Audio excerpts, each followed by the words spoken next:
অন্য যত খেলা বলেন আপনি কিন্তু একটা প্রেডিকশন করলে অ্যাটলিস্ট 80% সাকসেস হবেন। ক্রিকেট নিয়ে প্রেডিকশন করলে আপনি 50%ও সাকসেস হবেন না। জরুট ম্যাচ শেষে বলেছেন খুব মজা করে, আমরা ঋষভ পন্থকে দেখেছিলাম ভাঙা পা নিয়ে খেলতে, তিনি বলেছিলেন যে দরকার হলে ক্রিস ওকস ভাঙা কাঁধ নিয়ে ব্যাট নিয়ে নেমে পড়বে। মানে সেটা গতকাল সামহাও শুরুতে মনে হচ্ছিল যে এই ম্যাচ ইংল্যান্ড আসলে জিততে পারবে না, মানে ভারতের কাছেই হয়তো, কারণ বিশ্ব রেকর্ড করে তাদেরকে জিততে হবে, 123 বছর আগের রেকর্ড সম্ভবত ভাঙতে হবে, এরকম কিছু একটা ছিল।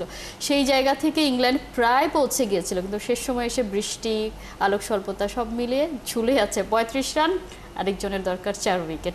কি মনে হচ্ছে কারা আসলে জিতবে? দেখেন, এইটাই হচ্ছে ক্রিকেটের মহত্ব। অন্য যত খেলা বলেন আপনি কিন্তু একটা প্রেডিকশন করলে অ্যাটলিস্ট 80% সাকসেস হবেন। ক্রিকেট নিয়ে প্রেডিকশন করলে আপনি 50%ও সাকসেস হবেন না, কারণ এক সময় যখন মনে হচ্ছে যে বিশ্ব রেকর্ড করে জিততে হবে তখন কেউই ইংল্যান্ডকে গোনায় ধরে নাই।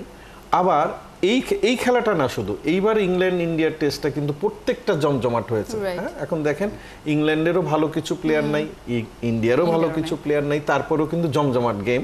এইগুলোই আমরা আশা করি। এখন আমি বলতে পারবো না এটাই, কারণ কি বৃষ্টি আরিয়া, এবং আমি কালকে যখন লাস্টের দিকে খেলা দেখছিলাম যেমন জো রুট, আমি ভাবছিলাম ওই খেলাটা বের করে নিয়ে আসবে, কিন্তু ও 100% ভালো খেলেছে, কিন্তু যেই বলে আউট হয়েছে দ্যাট ওয়াজ এ রাবিশ। মানে আপনি একেবারে আমাদের দেশের প্লেয়ার যেভাবে আউট হয় সেইভাবে একটা আউট হয়েছে।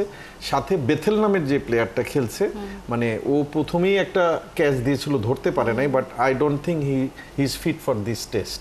তো এখন যারা 4 জন আছে তাদের মধ্যে কিন্তু আপনি মনে করেন এটা কিন্তু 6 উইকেট না, অলরেডি সাউথ উইকেট ডাউন, কারণ ওকস মনে হয় না ব্যাট করতে পারবে। তাহলে কিন্তু আপনার 7 উইকেট এখন লাগবে, ইন্ডিয়ার 3 উইকেট আর ওদিকে 35 রান।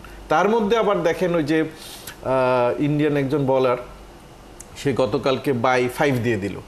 তো এইগুলো খেলার মধ্যে থাকবে এবং বলা খুব মুশকিল, বাট আমি মনে করি এই খেলাটা 50-50। এবং সামহাও আপনার ব্যাটসম্যানগুলো খুবই, কালকে যখন দেখলাম, এখন যে রেস্ট পাওয়ার পরে তারা নিশ্চয়ই একটা স্ট্র্যাটেজি করবে বা কিছু করবে, বাট সামহাও কালকে যখন ব্যাটসম্যানরা আসছিল রুট আউট হওয়ার পরে সবাই মোটামুটি নার্ভাস। ওভারটন বলেন বা নিচের যারা সারির ব্যাটসম্যান আছে তারা এতখানি রানটা করতে পারবে কিনা সন্দেহ। 35 রান আসলে অনেক বেশি রান টেস্টে এবং লাস্ট দিনে, এবং এইরকম একটা হাই ইন্টেন্সিটির ম্যাচ যখন আসলে হয়। জরুট ম্যাচ শেষে বলেছেন খুব মজা করে, আমরা ঋষভ পন্থকে দেখেছিলাম ভাঙা পা নিয়ে খেলতে, তিনি বলেছিলেন যে দরকার হলে ক্রিস ওকস ভাঙা কাঁধ নিয়ে ব্যাট নিয়ে নেমে পড়বে। মানে এই ম্যাচটা এরকম একটা জায়গায় গিয়ে পৌঁছেছে। শুভমান গিলের কাছে দায়িত্ব, মানে তিনি প্রথমবার টেস্টে দায়িত্ব পেয়েছেন, সেটা ইংল্যান্ডের মতো জায়গায় গিয়ে 5 ম্যাচের এত লম্বা একটা সিরিজ, সেই জায়গায় তার পারফরমেন্স, তার দলের পারফরমেন্স। ইংল্যান্ডও তো আপনি তো বলছিলেন যে তারাও আসলে কম ব্যাটার নিয়ে, তারা আসলে সেই তাদের যে পুরোপুরি একাদশ সেটা না নিয়েই খেলছে। সব মিলে এই সিরিজটাকে আপনি কিভাবে দেখছেন? না, আমি প্রথমেই বললাম, মানে আমার কাছে অনেক দিন পর একটা জমজমাট সিরিজ মনে হলো, কারণ দুই পক্ষই আপনার একটু মানে উইকলি নেমেছে। যেমন ধরেন বুমরার মতো বলার ইন্ডিয়ার কাছে এখন নেই।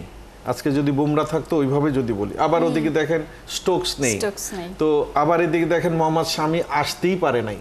সেখানে যে নতুন পেস অ্যাটাক দিয়ে ইন্ডিয়া এত দূর গেছে, দ্যাট ওয়াজ গুড।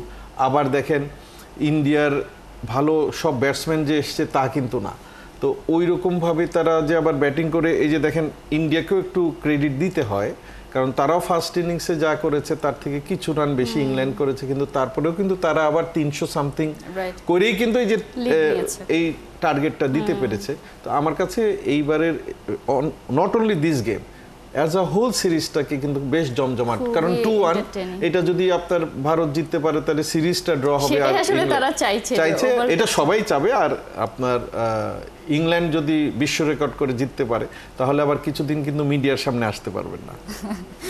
দেখা যাক আসলে কি হয়। সবশেষে তো আমরা আসলে এন্টারটেইনড হতে চাই এবং সেটাই আসলে করে চলেছে।